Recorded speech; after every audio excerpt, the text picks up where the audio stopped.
Earlier, there were remarks from Japanese government, companies, NGOs from their respective standpoints.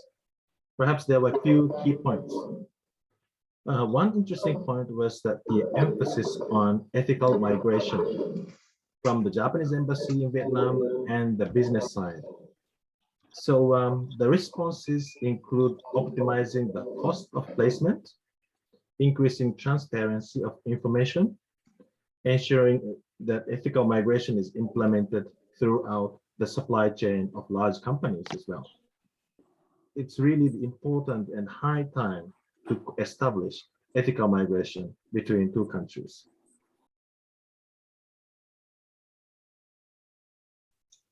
So this part also belongs to national legal framework, which is policy on labor migration from Cambodia from 2019 to 2023. Last but not least, the third goal is harnessing labor migration to maximize social and economic development. So our government recognize that labor migration serves as an important factor to contribute towards social and economic development. 2019 Directive on Recruiting, Training, Sending, and Managing Technical Intern Training and Specified Skill Worker to work in Japan. So it is issued by our ministry and mentioned about criteria for recruiting trainee and SSW responsibilities of the agency. Specifically, the main responsibility of the agency here is to bear the cost of documentation, airfare, or other travel expenses of the trainee and SSW, to specifically and clearly determine the cost of sending fee and clearly explain these expenses to them, and to pay attention on welfare, working and living conditions of the trainee and SSW. We also have another government policy for migration costs, which is the 2020 guiding principle on strengthening the implementation of law and regulation of Cambodia and Japan for technical intern training and SSW system. So this guiding principle implies that the advertisement of the agency for recruiting the trainee and SSW shall be approved by our ministry, services, and support of our government. So our government plays various roles in order to ensure the protection and benefit for our migrant laborers in the periods of finding job overseas, the periods of their pre-departure, like conducting pre-departure orientation training for them. We identify the problem of the recruitment fee to Japan.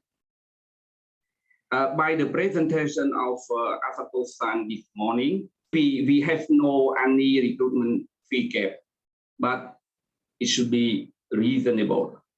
So on the market now is the highest is 6,000 and the lowest is 3,500 USD. But recently, I learned that there are some agencies in Cambodia charge the fee from the trainee 9,000 USD, unacceptable. And this one we have talked with the Ministry of Labor that if the trainee should, the ministry will cancel the license. Clearly, because we don't let the agency charge the fee that is unreasonable fee. Even though we are the recruitment agency, we have two objectives. One is the social responsibility. Second thing, okay, sustainability of the company. we not contact directly to the employer. We use the broker. And generally the broker, most of the broker is a Chinese company. They bring the employer, the Japan employer, to Cambodia. They need to pay monthly. And Cambodia agency need to guarantee if our trainee escape or run away from the working place, identify the fee that we need to eliminate the fee. If we can do this, okay, Cambodia probably is better than Philippines, the fee.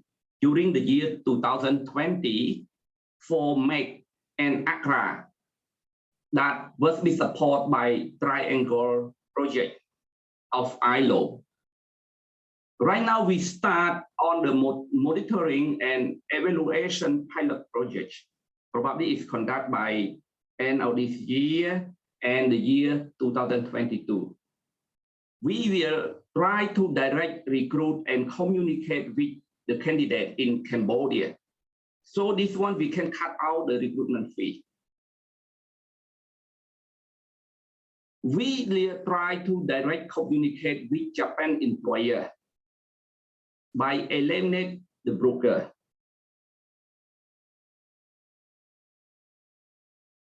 So how we work, I think in Cambodia, we really focus on the 3 interventions.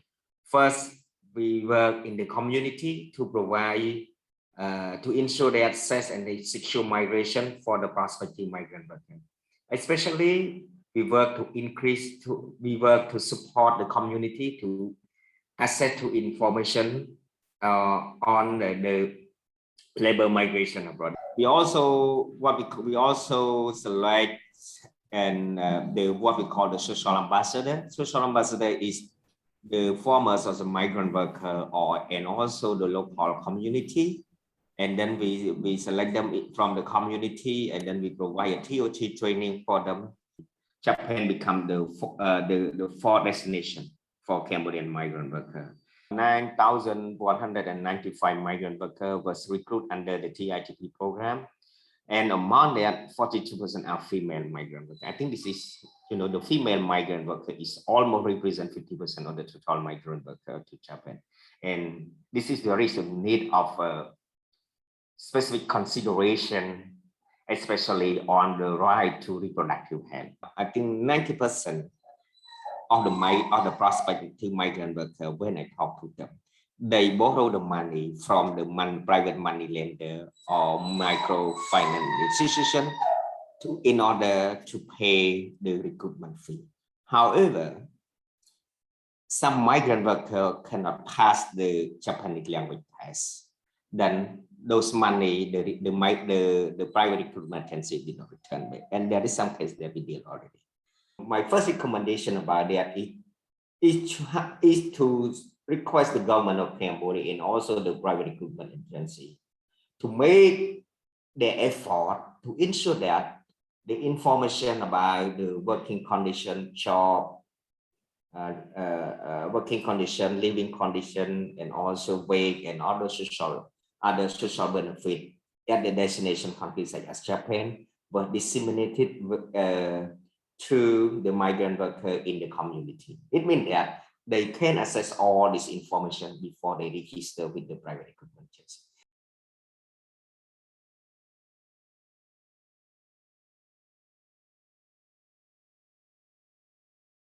Generally in Japan, working for our migrant and trainee working in Japan, they got it's less work, so the income is less.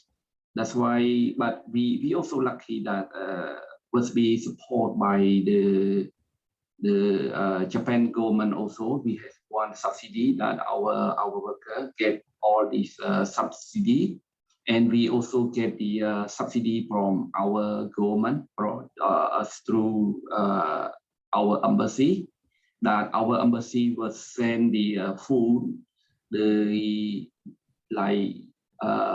noodle, like fish can, we also had some report that the workers, because they have less job and then must be persuaded by the broker in Japan and bring them to work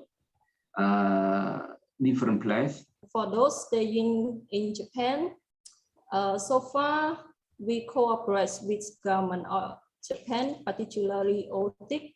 They even, as I remember, they even released this financial assistance for those unemployed, like with the 10,000, 100,000 yen. As government of Cambodia, we also have spread this news for those staying in Japan. The information provided by the private recruitment agency, sometimes we really need to what we call to justify if the information is the right information or the information is not the right one. Information checking, when the private recruitment agency wish to advertise the recruitment process in any community or for a specific country, the information need to be checked by the Ministry of Labor and need to approved by the Ministry of Labor. However, in the project, not like that. So some radio programs work with some private recruitment agency to recruit the migrants through the radio program, and a lot of migrant workers were cheated by those brokers or by those unlicensed private recruitment agencies. CSO, they have a lot of program in the community, and we really need the concrete, precise information about the job opportunity, about what is existing employment in Japan, then we can disseminate this information to the migrant worker. I think this is something that we can work together between the private recruitment agency, government, and also the CSO. CSO can play the role to disseminate, to continue disseminate your information. We can check the information is correct or not, and then we can disseminate to the community. We look into the law or any regulation or practice in Japan. Actually, the Japan is good, can be work forward to the zero fee, because by my understanding, the employer pay the management fee to the recruitment agency from $50 to $150 per month to the recruitment agency. That's why recruitment agency can have this side of money for the operation. They no need to charge from the migrant worker.